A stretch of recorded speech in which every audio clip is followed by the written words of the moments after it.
Yon, welcome back to my channel, Usapang Hindi Sikat. Habang nag-aantay ako dito sa ospital ng UST, parking muna ako dito sa may tabi ng car wash. Yan. Siyempre, Usapang Hindi Sikat nga, pinicture ko na rin sila. Siyempre, yan pala. Medyo mahirap din pala tong trabaho na to.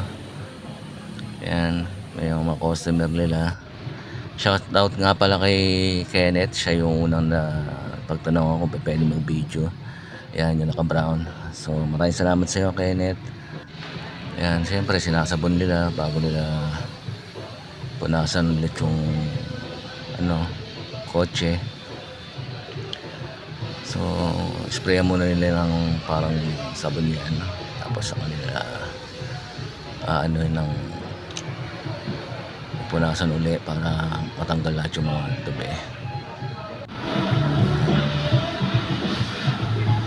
Medyo masipag itong mga batang to sa to at paano. Yan, may makapansin sa kanila. Maraming salamat dito sa kay boss. Cool lang siya, ayun yung tumingin sa camera, nahiya yata. Boss, shoutout sa iyo. Siyempre, yung pa yung isang kasama nilang babae, si ate. Shoutout din sa iyo, ate. Napakasipag nyo at sa sobrang init talaga itong oras na to. Binagbibideo ako, pawis na pawis ako dyan. Yan si ate. Shoutout sa ate.